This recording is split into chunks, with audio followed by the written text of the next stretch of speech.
Check, check, check. Can you hear me now? Can you hear me now?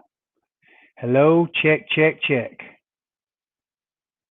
Hello, hello, hello. Testing 1, 2, 3. Can you hear me now? Is that any better?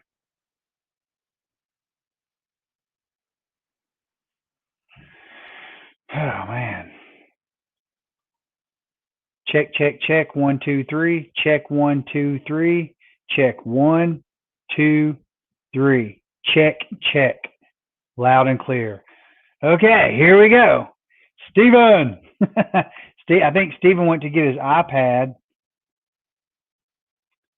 So you guys hang in there with us. Hey everybody, how's it going? Let me call Steven real quick. Sorry about this, everybody. We were just having, I don't know what happened. We had audio issues. Got sound.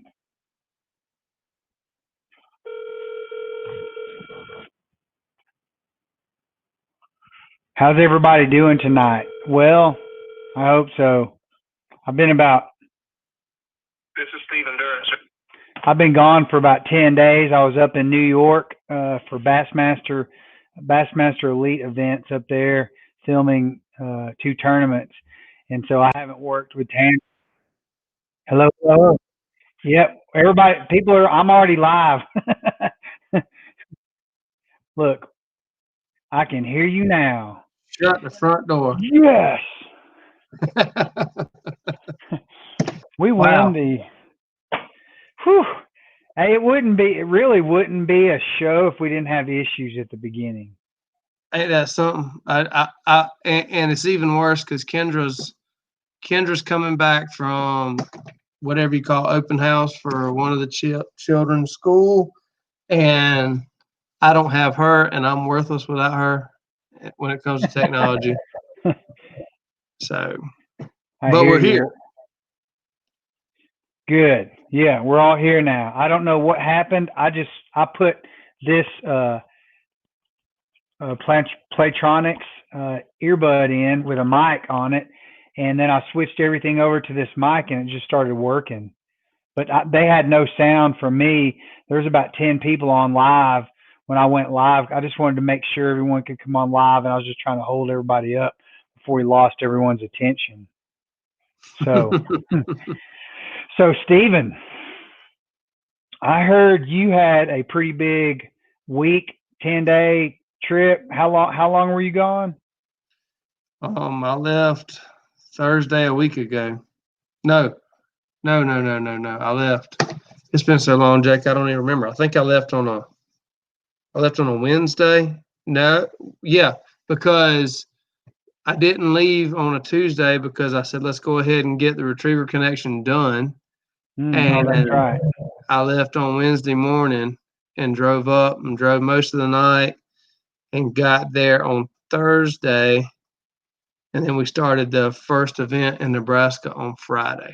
That's what it was. So you had 2 SRS events, and you walked away from the whole thing with 2 wins, 2 second places, a third, and a fourth. Is that right? And a fifth. I missed the fourth. I had a third and a fifth.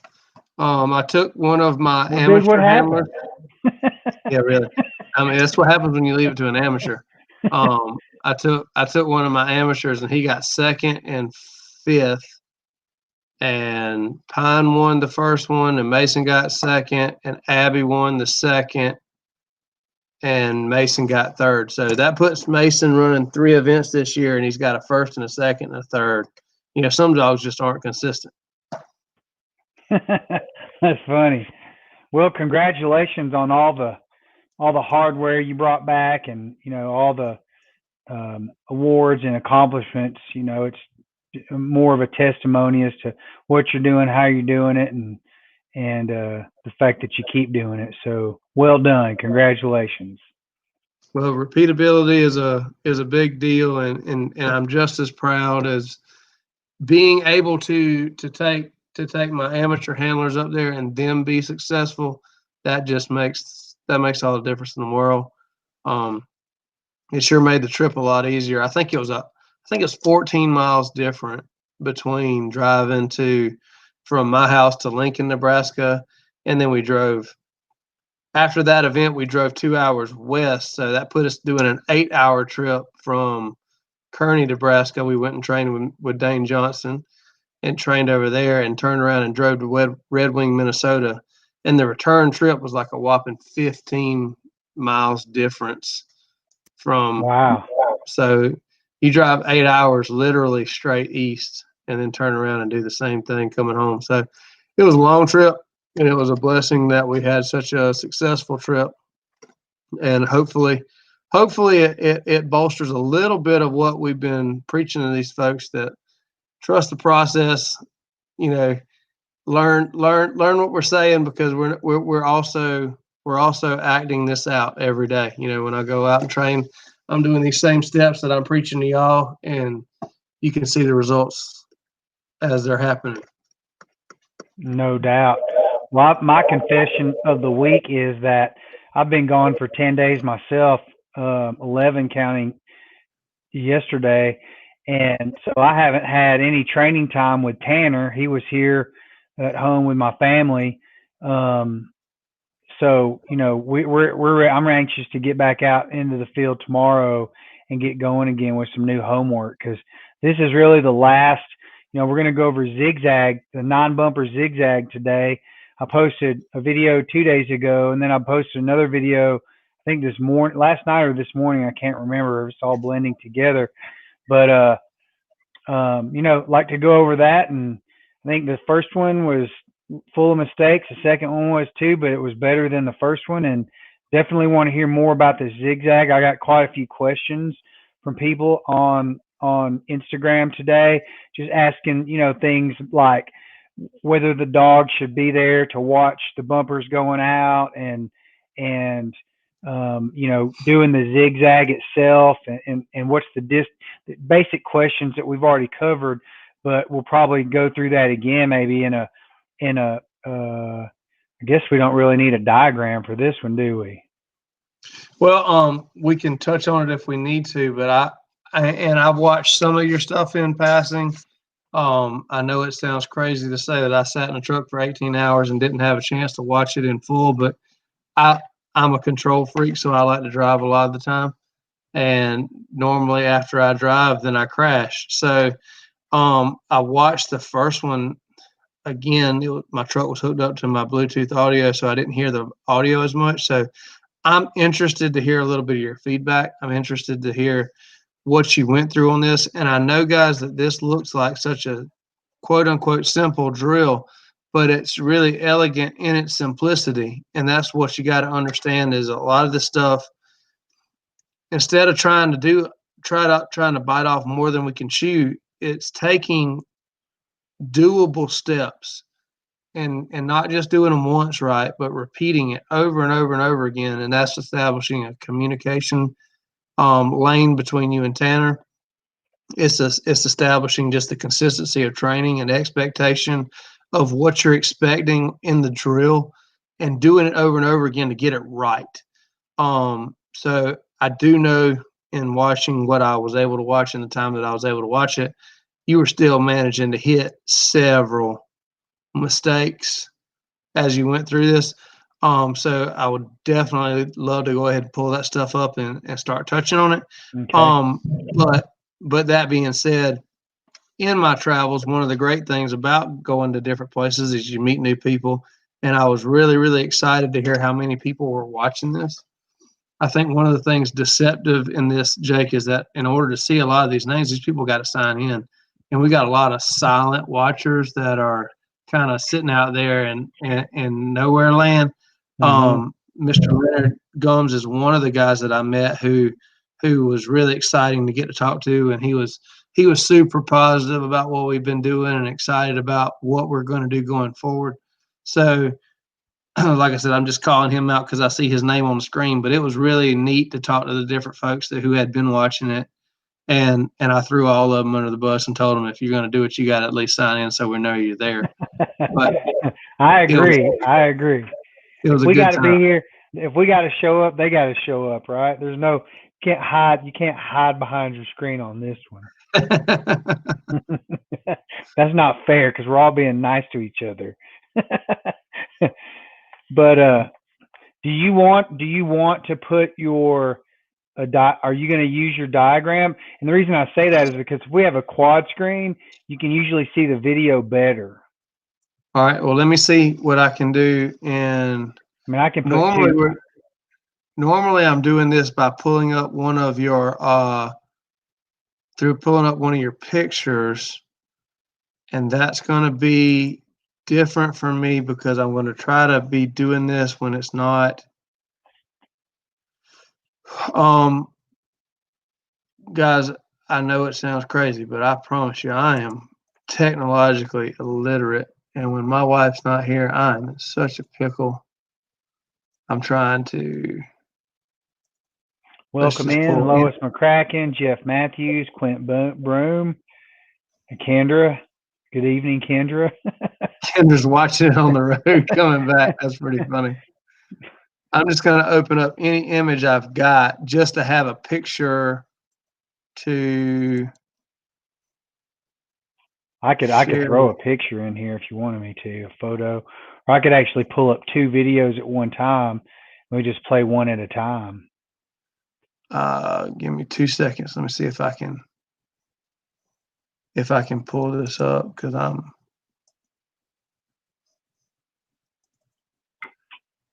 All right. Did that come up to you, Jack? My son is laughing. No, I don't. Let me see.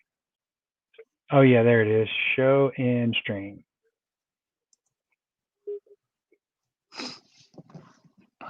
I just pulled up any picture. That's fine. So this will be the first video. Okay. Mm-hmm.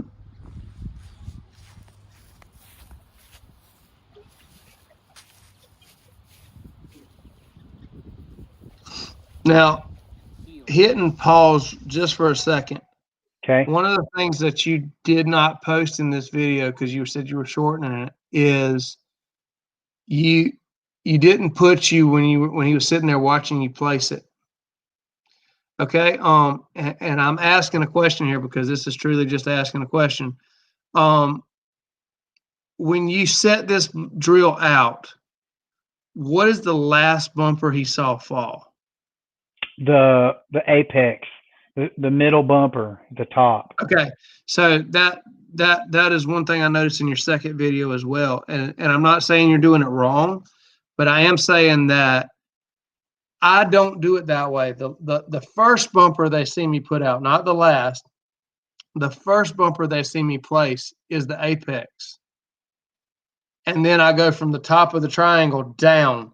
So the last bumper they see fall is either the far left bumper or the far right bumper. Remember, this is called a zigzag drill, or a lot of people call it a Christmas tree drill. So if you envision a big triangle, what Jake placed last was the very far tip of the triangle, the very top. And what I'm advocating doing is place that first and then place your bumpers moving back toward the dog rather than him. Because what's happening right there is you're starting at your widest point and you're moving to the very tip, and then you're coming back and asking him to remember the very first bumper that you saw fall, or the second, at very least the second. I like to do it the other way. I like to start at the very tip top and then move to the bottom. And then let's just say the bottom where you're pointing him to is that wouldn't be the last bumper I threw. That would be the second to last. I would throw the far right and then make him pick up the far left. Okay. But it's still, why is that? Just because it's more fresh in their mind and he's not picking up the last thing he saw fall.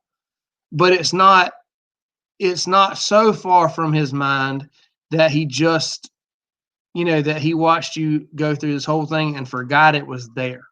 Mm-hmm.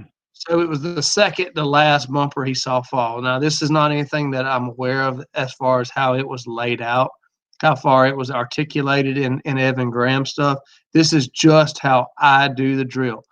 Another reason that I do it that way, Jake, is because I can regulate the distances. And if I mess up, it's easier to adjust. It's easier for me personally to start at the maximum distance away from the dog and then work my way toward him rather than start at my closest point and then work away and then turn around and walk the distance back.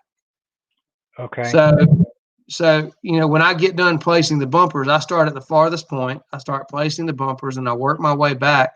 And after I throw my last bumper, I'm only walking 10, 15 yards to the dog at the most and starting the drill rather than walking away from him 30 to 50 to 60 yards and then having to walk 60 yards back.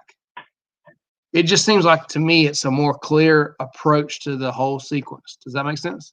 Yeah, it does. Now that you describe it that way, I can see why you would do that. So before we ever got into it, that was one of the first things that jumped out into me, and I'm not faulting you for doing it wrong or for doing it differently. I'm just telling you how I did my approach. Sure. Now, you used orange bumpers in this, is that correct? I think so. Okay. I should use white or black, or does it matter? Evan Graham says he likes orange. I personally like 3-inch black because it's not shining like a white bumper and it's not nearly invisible like an orange bumper.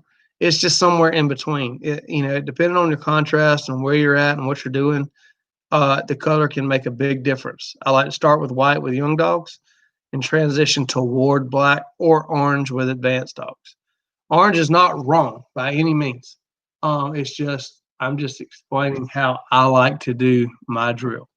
So, okay, rock and roll with it. I got several questions really starting out from not there, but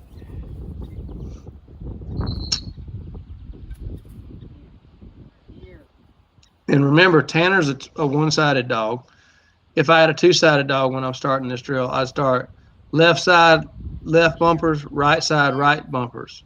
But when I finish, I would do the left side off the right and the right side off the left because I'm not blocking them away anymore. Again, this is just a difference in a one-sided dog and a two-sided dog. Good. Heel. Uh-oh. What happened? I don't know. I'm watching it. Well, it froze now. How's that? It's looping right back. Yeah, it's fine. That was just your second retrieve. That's the third. I was saying the second one was what he was coming back from. Yeah. This is number 3. This is number 4 coming up. Tanner's doing really well on this so far. And you're not having to work him very hard, which tells me that he's very comfortable in what you're doing. Heel. No, heel. Sit. Miss Elaine asked how you I was going to ask the same question. Okay. And if I ever figure out how... No. Okay, here's one of my questions. Okay. I did not know what to do. I forgot what to do. If I was supposed to go, I was lost right there. I totally went blank. Like, what did Steven say do if he picked up the wrong bumper? Whack him on the head with it? Yeah, exactly. So he picked up the wrong one there. Explain to me what happened exactly. I think he picked up. So it was 1, 2, 3, 4, 5. So he picked up 7 instead of 5. And I didn't know what to do. Okay. So my first question would be, why did he pick up 5? So did he make it so quickly you weren't able to stop him? Well, no. So I didn't stop him because had when we talked about this before, long before, we talked about this not being a handling drill. So I didn't Correct. stop him because I didn't know what to do if I did stop him, other than call him back. All right, that's a great question. So if he goes to the wrong bumper, obviously you would like to stop him before he gets there. If he gets to it, then you stop him, walk out, take the bumper from him, place it back, move back to your line. That's what I did. Okay, that is what you did. So that is correct. Then I think we skipped. We went to 5. He picked up 5, and then we went to 6, and then we skipped 7, I think, because he picked it up. Because I kept thinking, okay, if you put out 9 bumpers, he's supposed to pick up 9 bumpers. If he picks one up and I drop it, that counts as 1, and he didn't go get it again. Yeah. So and I watched a little bit of confusion in this setup as you were dealing with it. So he picked it up out of order. However, that doesn't count as a retrieve if you stop him and go take it from him. And if you're going to eliminate picking that bumper up, I would rather you not place it back. I would rather you just take it back to the line with you rather than leaving it out there and actively skipping it. Does that make sense? Yep. I mean, I don't know why, but yes, that makes sense. The reason why, in my opinion, the reason why is because you're not complicating the setup by having a bumper left out there that you're not going to pick up. So the reason simply is to make the drill easier on the dog. If you're not going to have that bumper and he's already picked it up once and you had an issue and you're actively choosing to eliminate it from the drill, go ahead and pick it up. That way it's not, don't let him retrieve it. Go take it from him and walk him back to the line with you, but don't place it back out there to be another issue to potentially come up with later. Okay. I got it. So let's address some questions while we still have this on pause. Would you please repeat how you do it? Two-sided dog nut. Wouldn't you? So that's a question Leonard Gums is asking that I wanted to ask too, because he is loopy and he seems like he's a little bit, slow or lethargic, or at least, acting like it's not that big of a deal to him. You said it looked like he was comfortable with me. And I felt like he was just kind of, lollygagging around and not taking it seriously, because he wasn't burning a trail to the blind or to the bumper, and then he was making big loopy returns on his pickup. So I have and this is going to sound a little bit funny as much as I'm drilling you. When I'm doing a drill that's repeated multiple times, I'm going to be a little bit more lax on the return if the dog's giving me great effort out, because this is about initial line. So if he picks it up and he makes a little bit of loop, unless it's habitual, unless it's past the point of being able to stand, I'm not looking for a mechanical return. I mean, think of it like working out. It's hard to get up for a workout when you know what it's about to be. If it's something new, you can challenge it. But if it's something that you've done 100 times, it takes a little while to get up and get going. And that's the way I kind of look at it when I'm doing zigzag drills, if it's not the first, second, or third time we've been doing it. So I'll give him a little bit more leeway on the return if he's giving me great effort at the line and on the initial line. Okay. And then Lois McCracken asked, where in the training program do you start using the zigzag? As soon as the dog starts learning to leave on back, there's never too early to introduce this. Remember, you can make it a 5 bumper drill or a 7 bumper drill and make it a little bit easier on them. You can change the color of the objects, which makes it easier on them. This is my alternative to doing wagon wheel. So as soon as they start learning to leave on back, I mean, there is no too early, but I guess there's also not too late either. You don't want to jump out there and do a 9-bumper drill with a dog that's just getting through with T work. But I really, really enjoy this drill for teaching dogs how to be more comfortable taking initial lines.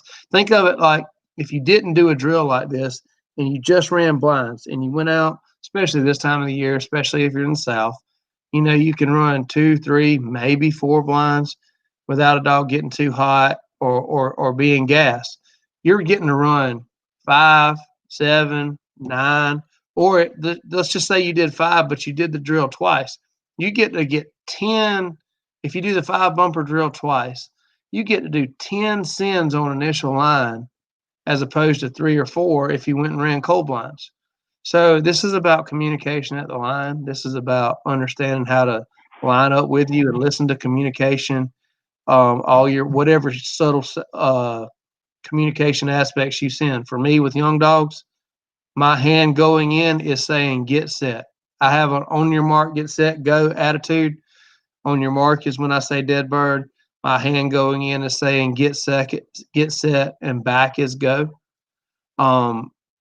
For more advanced dogs, I may use a little bit more reassurance commands, good, right there, whatever you want to call it. But these drills are an opportunity to get a bunch of different small sends, miniature blinds, and replicating that aspect of communication. That's the big advantage of this drill, is you're getting 10 sends where you would have only gotten 3 or 4 if you were running cold blinds. Holt Cut Down asked, would a 30-yard wide by 65-yard long field be adequate for this drill? And I remember I made it too long. So the first time I did this, I remember I was doing wagon wheel when you introduced me to the zigzag. And I remember having that long bird, 75 or 85 yards out there, and you wanted me to shorten it up because this wasn't a distance stimulating drill. It's a lining drill. So yeah. So for me, usually the longest distance is somewhere 45 to 50 yards max.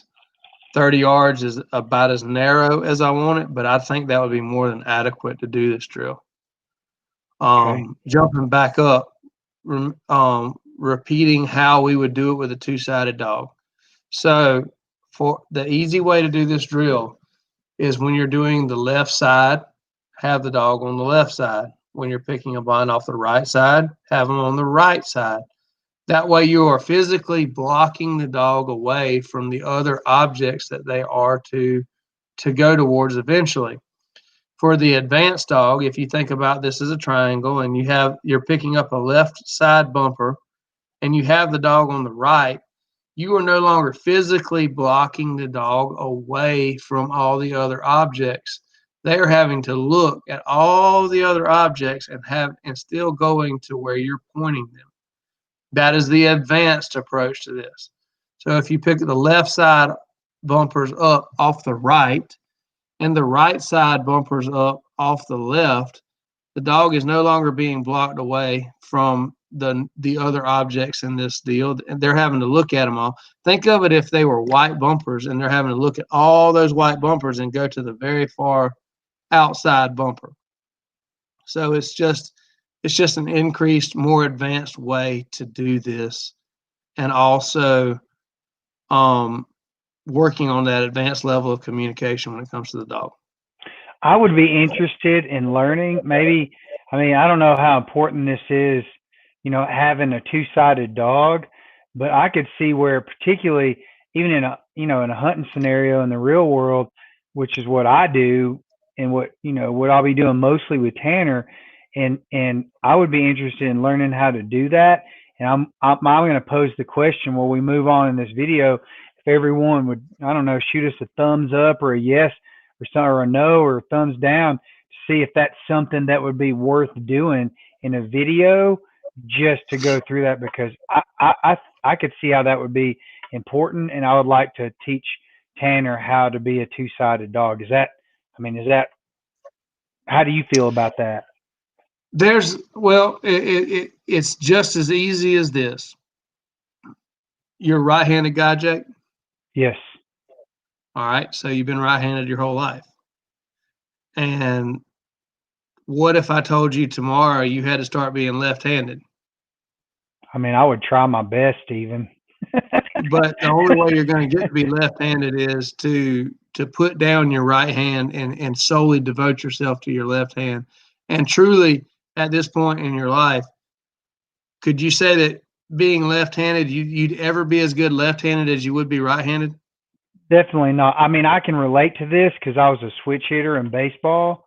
So I understand what you're getting at there in terms of what is it? Is it really important enough for me to go back to something that should have been done in the basics? I don't know. I'm asking you.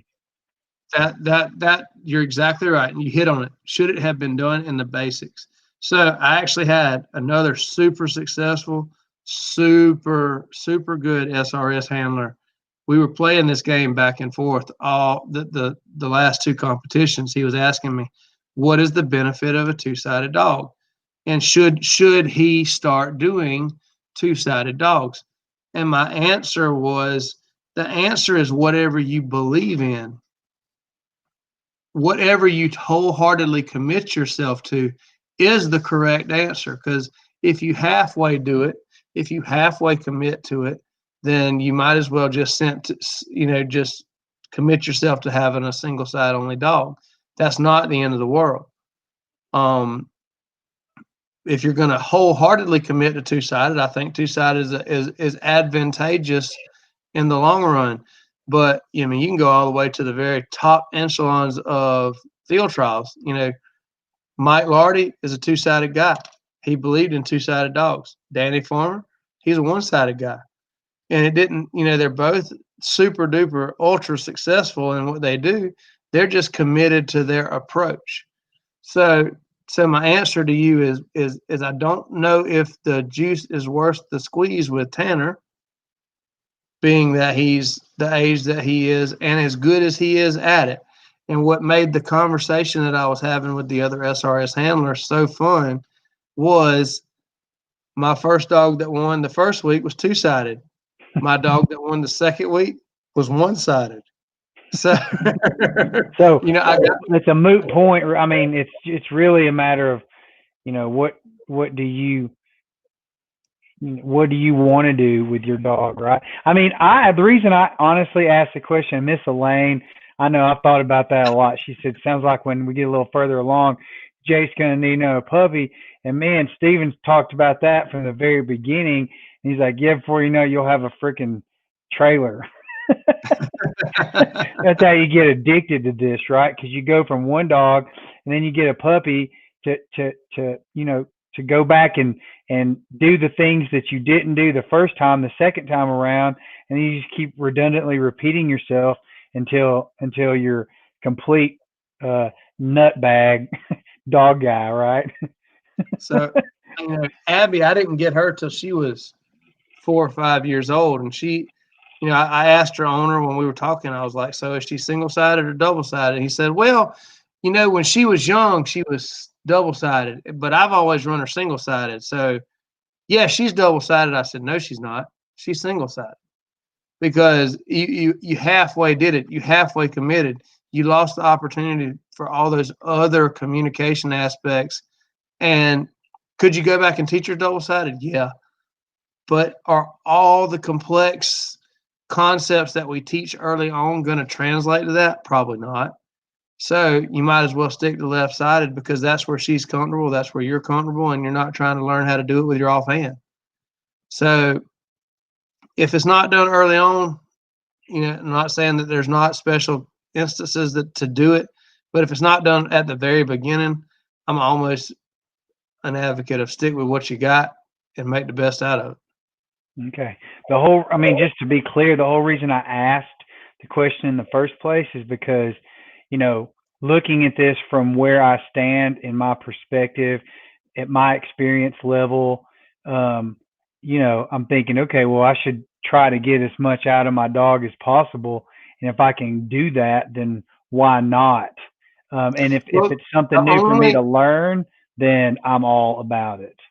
The only thing that you're going to benefit from a two-sided dog is if he's comfortable running off the right in a hunting situation, which we already established that he is. So as far as training aspects, I think it would do nothing but lead to confusion. And quite frankly, if you learn how to do two-sided with Tanner, then I don't have you on the hook for the next puppy. So we're going to just let you sit on that one. I'm going to go get a new puppy tomorrow. But I really think, honestly, I think the best thing for you is to stick with where he's comfortable, stick with where you're comfortable, and make the best out of it. And just know that he needs to be comfortable working off both sides in a hunting situation, which we have already established that he is. Roger that. Should we play this? Yep. Play it out. So you picked up the wrong one, correct? Yes. He picked up 7 instead of 5. Yes. And that was 7 right there? I'm asking. I believe so. You did the right thing by stopping him. And either you place that back and then go pick up number 5, or pick that up totally. But don't leave it out there and not pick it up. Okay. So I'm going to go back to the next one. I think this is it. Kendra and the kids got home, in case you're wondering. You saw her walk around the background. She cooked pizza tonight for supper. All right. So you left that alone rather than going back to number 5. You skipped number 5 and went to number 6. I think that's right. It's been a while since I did this. I see right there. That if you look at that, that was a less than perfect line. You see how he took off and then just took a hard left? That's what we're not looking for in this drill. So is there anything I should have done there? Tweet, no here, and then get a better line. So call him back. So this is a So one of the things go ahead. I'm sorry. This is a callback drill. If there's this is 100% attrition callback, and when you do, I want you to tweet no here. That's one of the things I've been wanting to talk to you about is no drills. This is a form of a no drill, in the essence that when you stop them, you're no and in here. But that's one of the things that I was thinking about moving into. We got to get to some marking, but no drills are a good spinoff of this application, because when you stop them, when we talk about no drills, that is what we're using as the term to say that's not correct. I want you to do something different. You could say tweet hippopotamus and bring the dog back, and that's the same as saying no. But when we talk about no drills, that's what we're referring to. So when he takes the wrong line, stop him. No here. And the important thing you're looking for is a change in behavior. Do something else. Don't do exactly what you did before. Try something different. So if he runs the exact same line he ran the time before, when you stop him and bring him back, when you stop him and say no here and bring him back, and he runs the exact same line, that's everything that we don't want to happen in dog training, because we said no, come here. If he runs farther right or he runs farther left, that's at least him trying something different and not just trying to run the exact same line again. Okay. That makes sense. That's what this whole drill is predicated around. When you do something wrong and I tell you no, try something different. It's not a pressure drill. This is not a handling drill. This is a communication drill and an attrition drill. Got it. See that big bow to the left? I would rather you stopped him and no here and got a more direct line toward number 6 at that point. Can I ask you a question? Is this absolutely 100% a no pressure at all, no collar pressure at all? And the reason I'm asking is because when I send him out and he starts getting lazy with that big loopy return, if I were to say here, Nick, here, when he picks the bumper up, would that be appropriate or inappropriate? So the politically correct answer to this, Jake, is that this is a no pressure drill. Okay. But the Stephen Durant's answer to that is, if there's a violation of no here, no heel, no sit, no go, then that is not directly applied to the drill itself. So if the dog's not coming with a sense of urgency, if the dog's doing anything without a lack of sense of urgency, then no here, no heel, no sit does come into play. But the point of this is not a pressure on casting or a pressure on, the only time a dog's going to get in trouble with me in general is if they're not coming, not sitting, not going, not heeling. So to answer your question on your loopy sits or your loopy comebacks, is a here, neck, here appropriate? Yes. But the pressure should not be the key to the whole drill. This is not about applying pressure. This is about establishing the communication system that when they take the wrong line and you tell them no, and ask them to come back to you and change and do something different, not just the same thing wrong again. Knowing Tanner, I feel like had I done that one time, like on, say, the bumper number 3, as he started gaining distance, his loops got worse. Had I done that one time, he would not have done it on the rest of the bumpers, I feel like. So I feel like had I done that with your blessing, it would have worked, and I would not have overemphasized that pressure anymore, because I think he would have been like, oh yeah, I gotta put more effort in here. Because we've been through that before. Don't know. I couldn't disagree with anything you said there, Jack. Okay.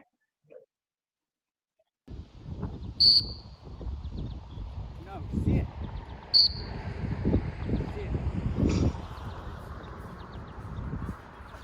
So that time I sent him back after number 7, and he picked up number 5. That's why I was saying, if you're going to eliminate something, eliminate it, get it out of there, because now you're asking him to run past something that is, farther down the line, and it's just too confusing. That's why it's a poison bird at that point, right? Exactly, and this is not what that drill's about. I got so I'm glad that happened, because what you said applied there. Correct. No.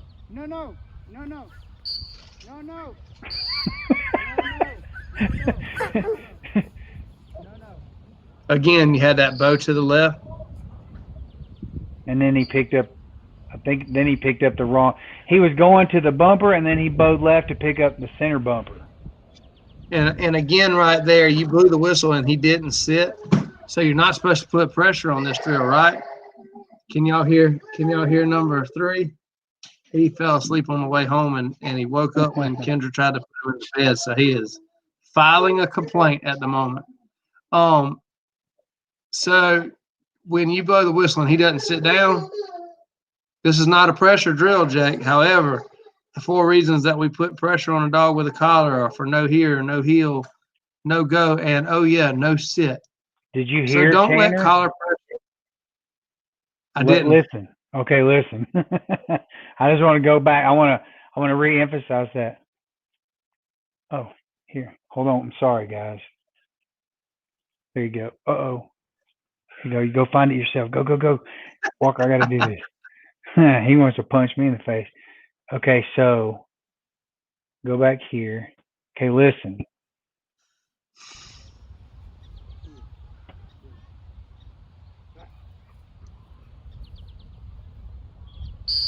No.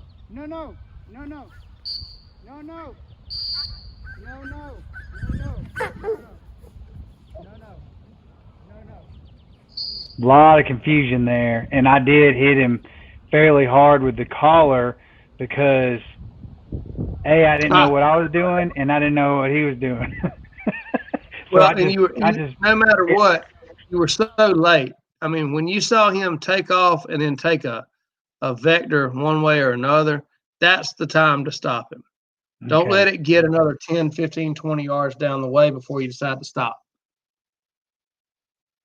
Make sense? Yes, sir. Okay. This one.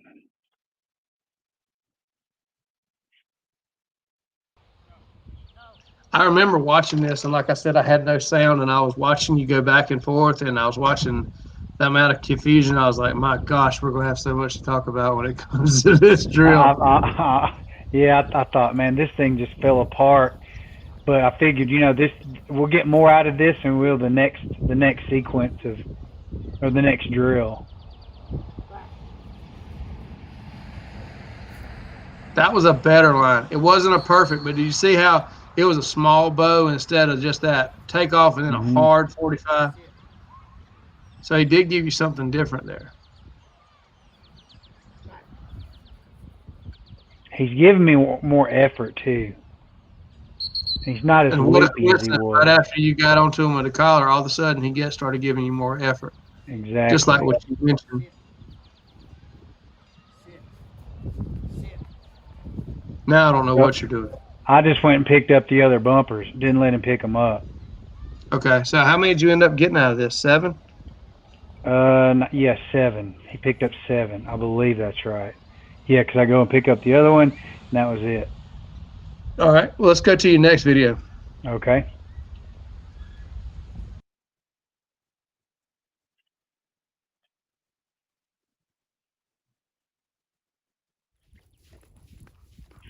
Where are you here? Because I have not seen this place. I know. This is right down the road from, this is about 1,000-acre lake that my neighborhood has private access to. And there's a beautiful green field out there that they had sod, that was laid in sod. And it's just a great place to go train. So I'm going to start going there more often. It is a beautiful place.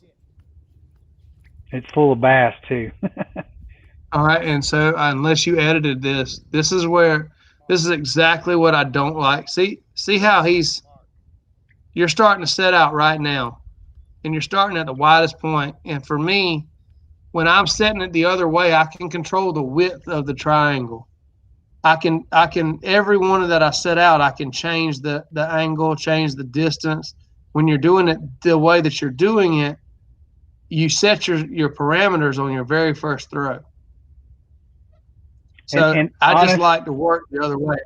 I mean, when you said that earlier, I feel like, you know what that's going to do? It's going to help me build a better triangle outside of the reasons why you mentioned it. When we brought it up in the last drill, it's just going to make everything more symmetrical if I set the apex first. Yes, 100% agree. You'll find out the reason that I do a lot of this stuff, it's not because it's the cool thing to do. It just makes it easier.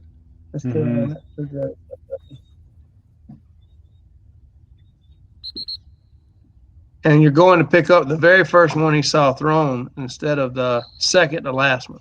Make sense? Yeah. I mean, I can't wait to get out there and do it again.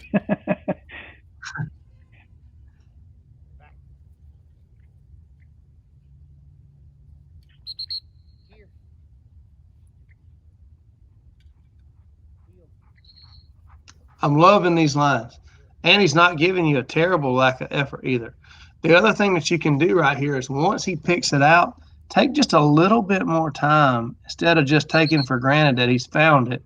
Really emphasize that this is correct. This is what I like. This is what you need to be doing. Rather than just when he picks it out, not reinforcing that is the correct. Okay. I get that.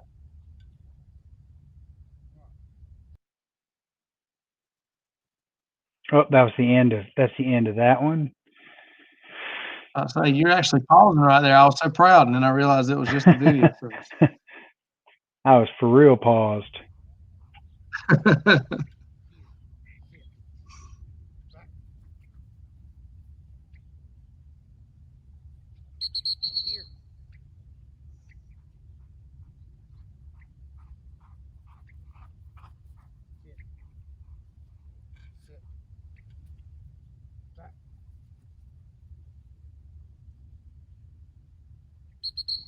This is textbook. This is what it ought to look like when you're starting to really click and gel.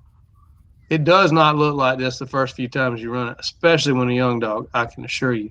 So if they take the wrong line, remember, Just stop. No. Bring back to the line. Ooh, what happened right there?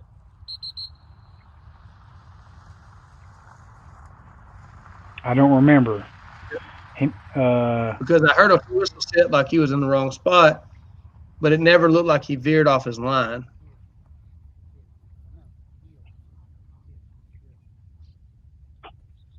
I agree with that, Leonard. He does that. He looks back when he picks up one bumper, and he sees another one. He always checks back on that other bumper for sure. I mean, I guess I don't really feel like there's anything wrong with that. Is there? He's just checking up on it, right? Well, you can say that's an intelligent dog. There's nothing wrong with it as long as he's not blowing you off on a cast. Mm-hmm. I mean, look at these lines. They look really nice. Really. I mean, I'm not upset with this work at all. I think a lot of what I was going to say, I think a lot of the reason why he's doing so well, honestly, is because he had more enthusiasm when we got there because we were at a new training area and everything was new. Wherever, I mean, he's been to that place where we did that first zigzag drill. He's run those lines. You know, all we can do is change the angle of everything or the direction from where the line is to a different direction because he's been there so many times. And I felt like he was fresh here because it was a new location. Agreed. I mean, being somewhere different definitely does. It definitely does give the dog an element of excitement to approach the work with. And, you know, the fact that y'all did it so well in a new location shows that I'll kill this other screen. There you go. That, you know, that he's getting the concept, he's getting the precept because you did really well in a new place. Mr. Andy said, it seems like having him pick up the second to last bumper, you want him to rely on memory somewhat. However, I thought the purpose of this was to teach lining. You're absolutely right, Mr. Andy. And I think this could probably goes into one of the questions that you mentioned that I was not aware of, which was, does the dog need to be there to watch you place the bumpers in the beginning? The answer to that is no. The dog does not have to be there in order for you to place the bumpers in the beginning. However, I do think, even though this is a lining drill, letting them see all these different objects fall allows them to understand that something's out there, to have a level of engagement with the drill. And the reason that I'm picking up the second to last bumper, not the last bumper, is because the last bumper is so easy for them to find. That's what they just saw fall. It's what they want to go get anyway, which is why you can't go get that one. You must go get the other one. So yes, there is an element of memory to start the drill off, but in my opinion, that's just setting the dog up for success in the drill proper. That letting them see them all fall, do they remember 9 falls? Maybe some of them do. I'm not that. I don't think I have that many good dogs. I'm just saying that they know that there's something out there. They know that there's another object out there, and they get the opportunity to see them all fall, just in the sense of saying, "Hey, here's another one, here's another one, here's another one," rather than just coming off the truck and walking out there and looking at a preconceived triangle and not necessarily having as good an attitude about the work. Yes, sir. So, would it be an appropriate assumption for me to think in the progression of this drill? Would it be okay? You know, we're running these as basically short marks, right? They're lining drills and they're marks because you've seen them all. Would it be appropriate for me as we progress through this to come back and run these as blinds and not show him the bumpers, or does it matter at all? Well, you know, I know you say that we're running these as marks. Do they see them fall? Yes. But is it a lining drill? Yes. I don't, and I'm not saying that I do it for a specific reason. Again, a lot of the reason when I'm telling you the way that I do things is because it is the way that I do things working off of a truck full of dogs and trying not to go crazy doing a drill that could be considered monotonous, not with just one or two, but with a whole group of them. And so normally the way I do it, when I run this drill, when I'm done, I have a pile of bumpers at the bottom, right behind me. I walk the dog to the truck. I put it up. I give it water. I get another dog, put the collar on. We jump out the truck, go to the line. I sit the dog and then pick up all the bumpers that I previously stacked up and then walk out there and set the drill again. That you could just say, Stephen, that's just because you're lazy, because you don't want to walk back out there and do it again and then go to the truck and then get another dog and then go through the whole process. And I don't know if I could totally argue with you and say that that's not an element of it. You could call it lazy, but I do believe that at the heart of all efficient actions is a very mild lazy streak. When it comes to efficiency in general, a lot of people do it for efficiency's sake, and a lot of people do it just because they don't want to take extra steps. And I would say that I'm in that boat, especially when I'm training a lot of dogs. Everything I'm doing is related to efficiency, all the way to I will get on to young dog trainers if they have a crate and they have a crate full of bumpers and we're doing casting drills, and every bumper they pick up and throw on the ground is an action that they're going to have to turn around, pick up that bumper and put it back in the crate eventually. So why not just put it in the crate to start with? Because that's lost time, that's lost effort. When we're throwing multiple objects, white bumpers, black bumpers, easy birds, when you'll see that when I'm working, most times there will be, if I'm throwing 4 different types of objects, there's 4 different piles when I get done, because I section the stuff off because it makes it easier for my bird boys to pick up and not have to sort through. It makes the rebirding more efficient. If I'm throwing real birds, the same thing applies. If I'm throwing ducks and pheasants, I don't throw them all in one pile. There's a pile of pheasants, there's a pile of ducks. It's all based around efficiency. So when I tell you about my approach to this drill, it's not because I have some great overarching theme outside of I am doing it the most efficient way, and also what I believe sets the dogs up for the best attitude toward the drill. Because some dogs, if you go out here and preset this drill and bring them out, they didn't see anything fall out there.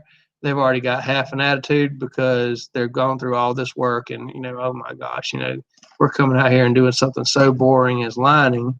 Those dogs are the ones that I'm sitting and walking out there and going, hey, looking and waving bumpers and doing other things to keep them excited and engaged while I go through the actions.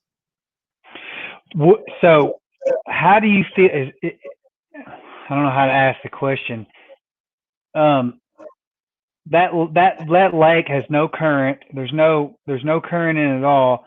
And if it's calm, dead calm, slick out there, is it a variant or variation of this drill to go and do, like, let's say a 5 bumper zigzag in the water? Well, that is very funny that you asked that, Jake.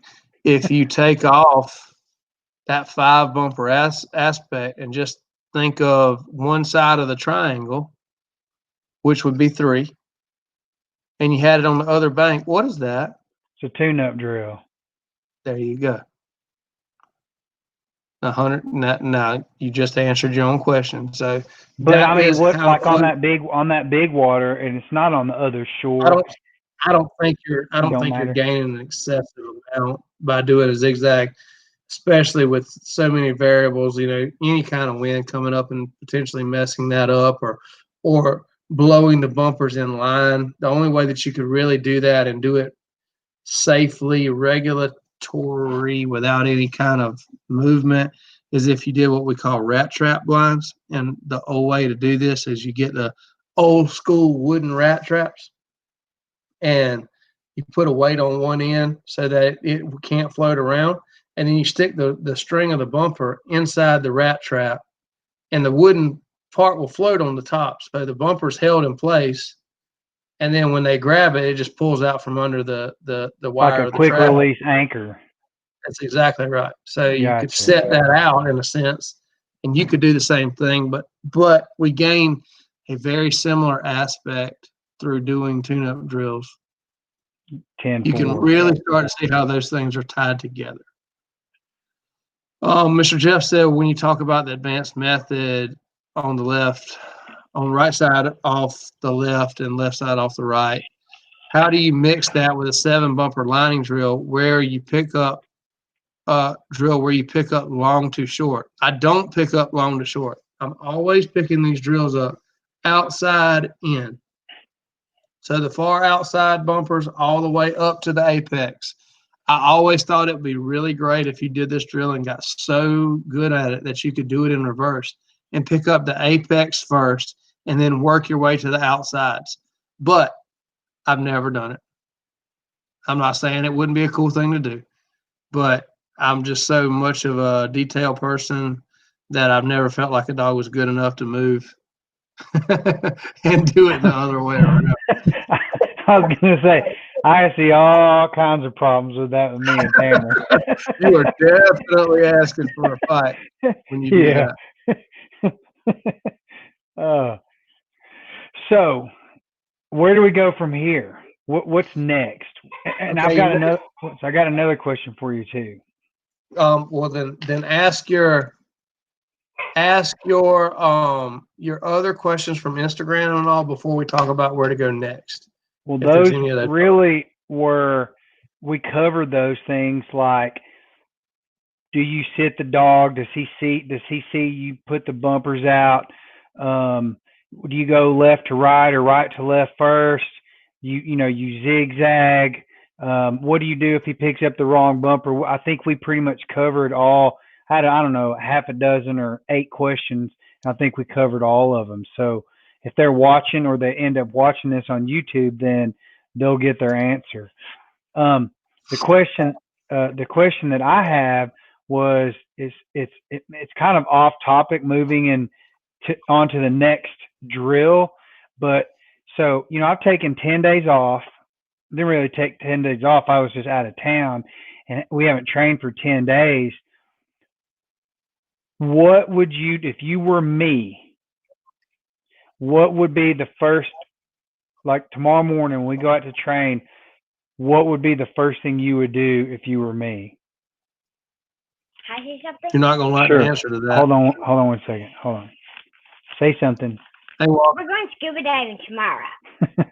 No way. And we're going snorkeling. He wants to learn how to scuba dive, so we're going to go snorkeling first. I mean snorkeling.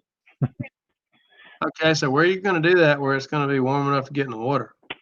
Oh man, we got it'll be warm enough.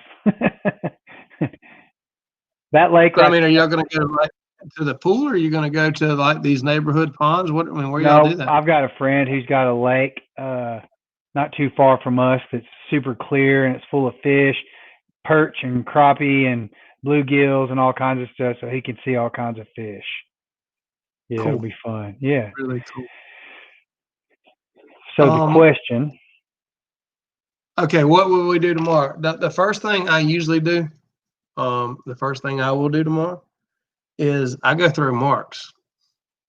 And we have focused so much on control, not just for Tanner's sake, but for yours, in setting the dog up for success in control aspects, because that's where you are most efficient. But typically, like these dogs that are coming off a long road trip, these dogs that have done a lot of running, rather than going in and immediately inserting a control aspect, I'm going to go out there and let them have a little bit of fun, stretch their legs, throw some singles, get something to get them feeling good about life and knowing that, the world's not out to get them, so to speak.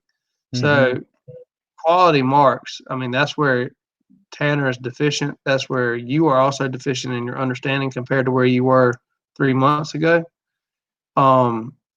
The first thing I'm going to do is throw marks and let the dogs have some fun before I start putting in a lot more restriction back on them. We forget so often as trainers the balance of life and remembering that we started doing this once upon a time because we thought it was really fun. And if it's not fun, you need to either take a look at where your priorities are or where your approach is. Roger that.